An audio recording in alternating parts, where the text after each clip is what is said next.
I'm not against family vloggers. I'm against bad family vloggers.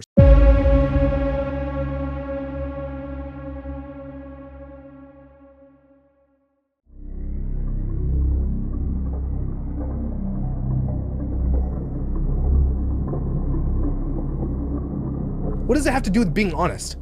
If anything, I'm too honest. Anything, I have no filter. Sorry. If you're gonna call me a liar, make sure you back it up with some proof. At the forefront of safeguarding children against abuse and exploitation within the digital realm, we find the Dad Challenge podcast at a pivotal juncture marked by a profound transformation. This narrative revolves around the channel's creator, initially a staunch advocate for protecting exploited children. However, a notable shift has occurred. A gradual departure from the noble mission of safeguarding innocence toward a more troubling path seemingly fueled by personal gain. What once served as a headlining platform dedicated to attempting to shield vulnerable youngsters now shows signs of the creator's own form of exploitation, a severe deviation from the initial intent. Now look at our demographics, everybody. 70% male. Lowest percentage is teenagers. So we can just eliminate that, but here we go, 24%, 19%, that's 50% of their male audience of 70% is watching this little girl and is between the ages of 18 and 44. Yeah. Get ready with me! Okay, just took a shower. Did you wash your face, or? As the content seems to have taken a dark turn, an unintended consequence emerges: the alienation of the channel's original fan base, and the unsettling possibility that the creator is inadvertently causing more harm to the children he once aimed to help. Joshua Barbour, a recognizable figure in the world of family influencers, hailing from Hamilton, Ontario, has etched his presence through the celebrated YouTube channel, the Dad Challenge podcast, currently boasting an impressive 213,000 subscribers and counting. Within a captivating series on his channel about his own life, Josh describes his journey from adolescence to his tenure with the church, a narrative that transitions from an unstable and at times abusive household to an unwavering commitment and rapid ascent in leadership within the church, culminating in an unexpected termination. I'm walking out of the building, my heart's racing, I'm like, tears in my eyes. I get into my van out front, call my wife,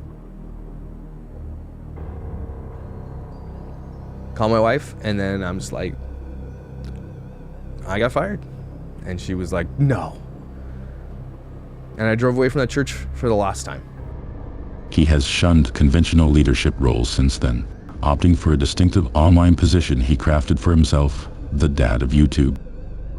For over a decade, Josh has persistently pursued recognition on YouTube, navigating across platforms in search of a lasting niche. His cinematography channel took off in 2006, and in 2009 he launched his Hearts in Stereo YouTube channel, a channel dedicated to his music.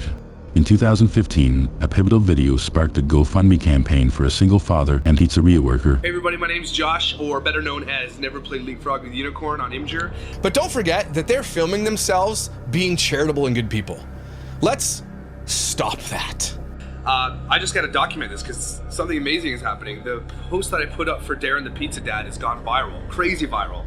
And the donations are rolling in. Everything is awesome. I'm so excited to see Darren's face when we hand him whatever we're gonna give him. If you're gonna give something, stop filming it. Because all this does is make you look good, but in the end makes you look really bad. Record. Are you recording? Oh, did you hear anything today? What? I don't know. You heard anything? No. Heard anything? All right, cool. What, all right, so is this about the pizza? No, this is about. Remember that thing we did, the pizza thing? Yeah. Okay. Remember when I said I had to go home to use the bathroom? Yeah. I didn't. I went home to post it. It went huge viral, massively viral, huge. And I told a little bit of your story, not a ton of your story, but I just said he's, as a dad, he's taking care of his kids, and it'd be cool to help this guy at Christmas. I kid you not, dude. I've got so much stuff for you. It's unbelievable. Are you kidding me? No, I'm not kidding you. Come here, check this out. Where you gotta stop showing how good and generous you are. Just do it in secret, because this stuff diminishes everything you do. So I just wanted to point that out. He also launched channels dedicated to fitness, car detailing, and his history of being a pastor. In 2018, he ventured into the field of audio podcasts available on various streaming platforms. Collaborating with a friend, they shared insights on navigating the intricacies of fatherhood and husbandry. What is a thigh gap? If you know it, don't answer. Thigh gap. Jeff, do you know what a thigh gap is? It's the gap between your thighs. Shit. Tom? Yeah.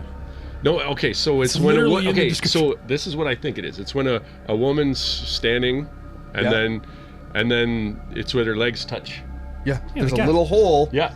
I didn't know that, and apparently women love this thing. They want the thigh gap. Yeah. Because I only know that because my wife was explaining it to me the other day. Oh, that's and I a was conversation. like, why do I need to know this information? And she's like, don't you think it looks good? And I'm like, you look great, babe. You know? Yeah, I mean, she's gonna say that anyway. Yeah, you look So beautiful. I'm the only one who You did. look Why don't you just tell me what you want me to say? I'm the only one who didn't know what a thigh gap was. Well, I did. I sort of like could say, well, it makes sense. Like I thought it was, do you open your legs and then it means you're like a dirty girl or something? But it's not. It's the little space because you're thin enough to have that little space between your vag and your thighs. As Josh embarked on his journey to YouTube success, he also unveiled intimate family moments, with echoes of those cherished moments still resonating on his channel. Despite openly acknowledging past mistakes, Josh emphasizes that he never intended to monetize the precious moments involving his children. And I did film that stuff and I put it on the internet before I knew any of this thing was wrong. That you can't find that video anymore. It's privatized and it's only seen by our family now. But I was really proud of that. But I asked my daughter Everly, who's very smart and very beautiful and very understanding. She loves it and she begs to be on the show and begs to be on YouTube. I could put my kids on there all the time if I wanted to. In 2020, Josh found himself at the center of the Micah and James Stauffer controversy, a couple whose content centered around family and kids, eventually leading to what they euphemistically termed rehoming.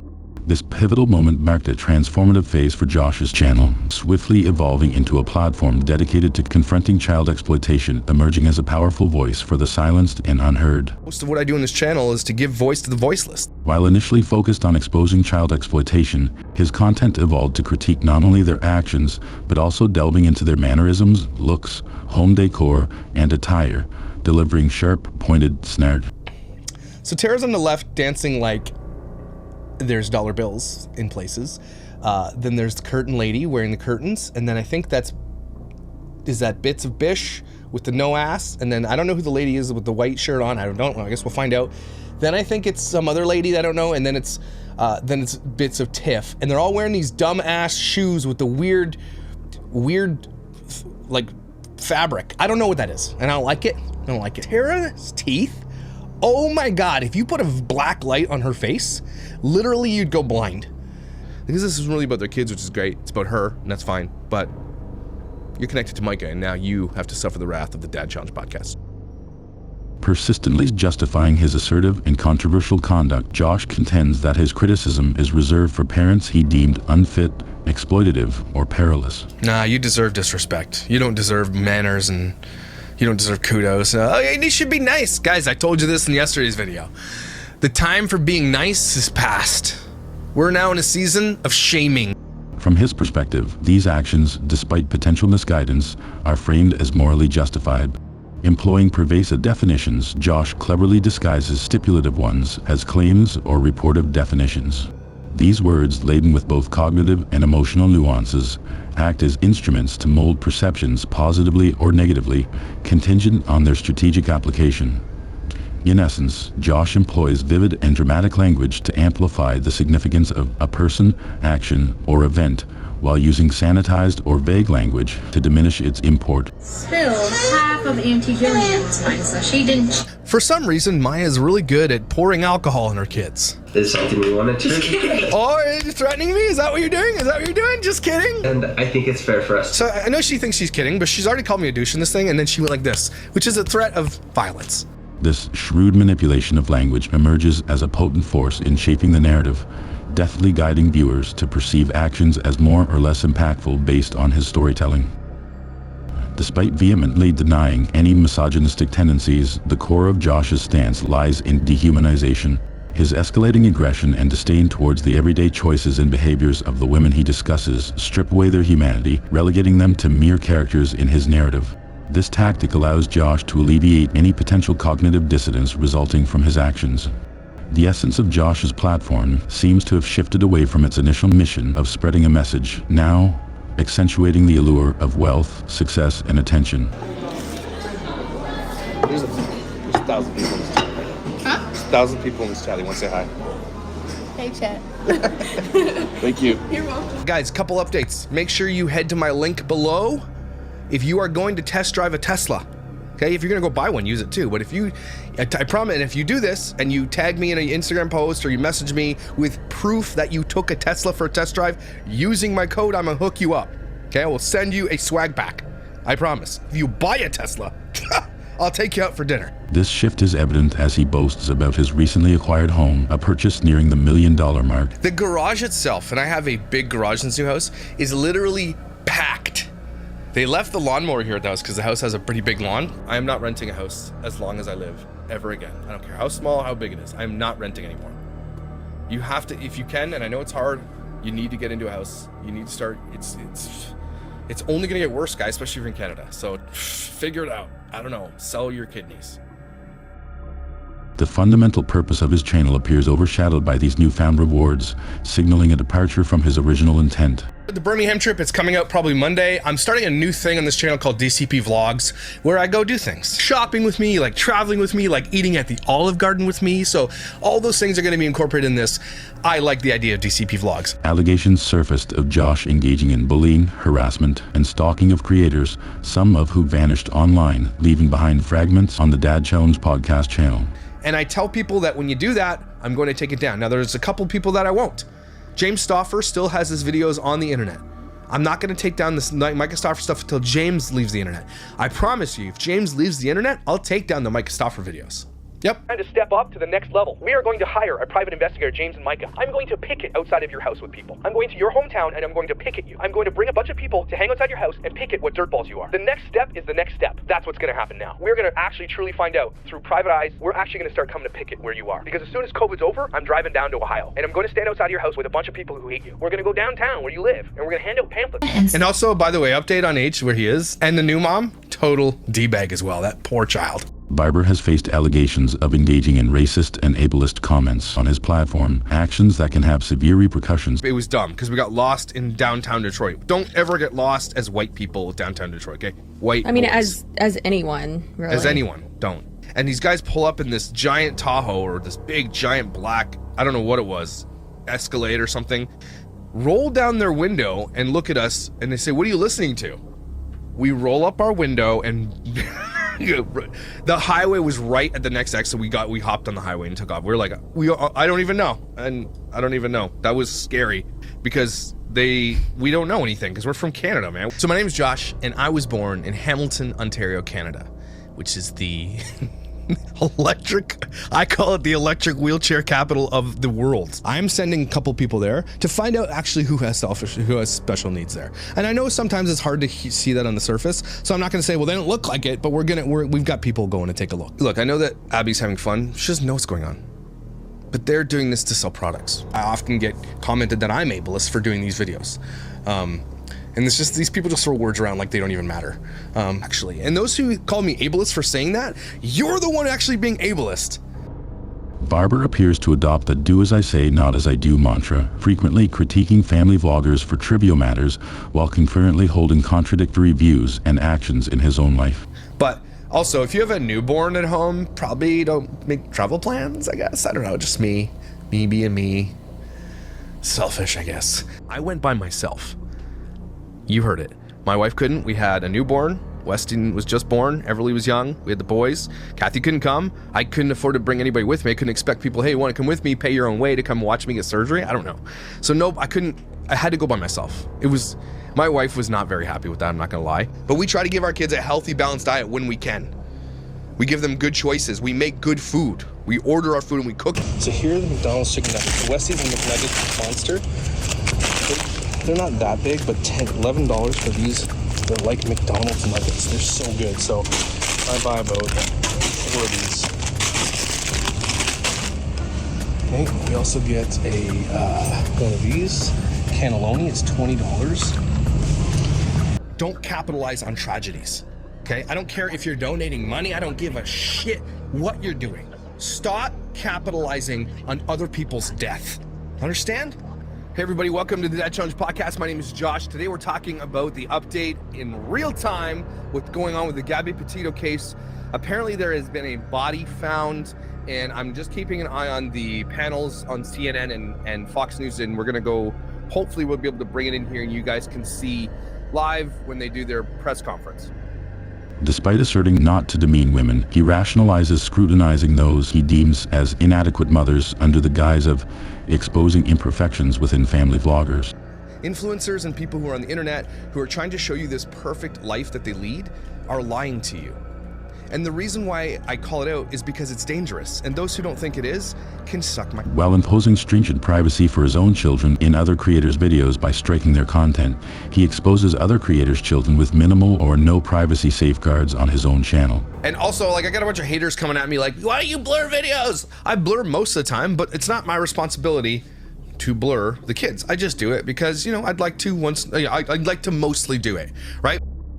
Moreover, it becomes evident to many that Barbour exhibits favoritism not only within his inner circle of moderators, but also among the family vloggers he critiques. He explicitly favors certain creators such as Aaron Williams, showcasing an affinity for those who provide him with the attention he appears to crave so desperately. This is Aaron Williams. She's one of my favorites. There's no joke.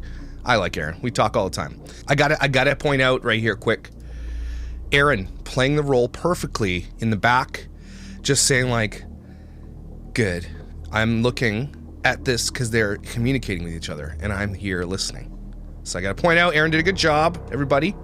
I know that she is part of Airbon or Arbon or whatever that's called, and she's a top tier 1% MLMer. And you guys know how I feel about that. But in the spirit of snarkiness and the spirit of roast, we gotta leave that behind. It's not about that. It's about somebody is stepping up to roast the dad of YouTube. Whoa, I like it. I like it. Now, I gotta point this out. When I say thick, I mean like in a really good way. I like thick women. When met with dissenting opinions, Josh consistently resorts to a pattern of anger and marginalization, making the dissenter the target of his ire. Instead of engaging with critiques, he often chooses to invalidate the critic, dismissing any disagreement as mere hate and promptly discarding it.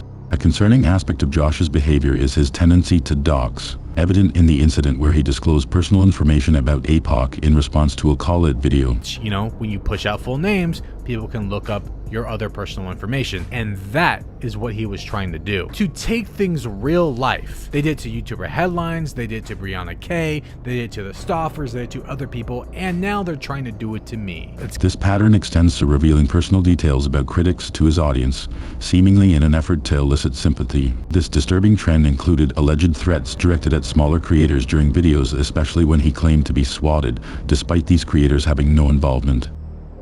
There is also a growing discourse about Josh exploiting trauma and tragedy within the family vlogging community, often without thorough research on the topics he discusses. This lack of diligence leads to hasty decisions and statements that may not fully grasp the gravity of the situation, like discussing the 8 passengers family, where he re-uploaded old content to capitalize on the algorithm for increased views and subscribers. Notably, during a live stream of the Ruby Frankie court hearing with over 30,000 viewers, he encouraged people to like and subscribe, emphasizing his capitalization on the sensitive situations. Wow, 30,000, that's nuts. Subscribe and hit the like button, everybody. This incident failed to contribute to the conversation about family vlogging. The sole beneficiary is Josh himself. All these actions once again divert attention from his initial message of addressing child exploitation. Josh's most significant and damaging flaws center around a lack of introspection, a trait seldom embraced, especially by those who need it the most. The Dad Chow's podcast appears resistant to the notion that questioning one's own narcissism is a sign of humility.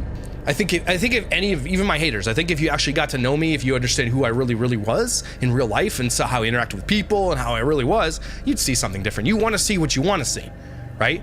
You guys get mad at me because I made fun of someone's thumb or something, you have a club thumb and you're like, oh my God, he hates me. No, I hate child exploiters. And in my opinion, that makes me virtuous. I'm not virtuous in lots of things, but this, I'm right. This, I'm morally correct. In this, I might not always be right about my approach to it, for sure. And I've had to apologize for certain things I've gone too far, for sure. I'm not the sharpest tool in the shed all times, right? People who are narcissistic, specifically in this world, like, I mean, everybody who's an influencer on YouTube is narcissistic. I have some narcissistic, because I'm on a podcast, I do videos. There's got to be some point of narcissism in everybody.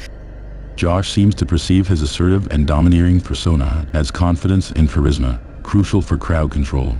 This strategy involves projecting likability, magnetism, and an unapologetic adherence to a perceived moral high ground, regardless of the consequences. You guys, I wish you were on camera though. You're not. You're awesome. You deserve it. You deserve to be happy. You deserve to be just celebrated because you're awesome. And everybody needs you in their life. Protect your kids. Please, please protect your kids, okay? And I will see you when I see you. Despite an initial well-intentioned start, Josh's message became increasingly convoluted over time.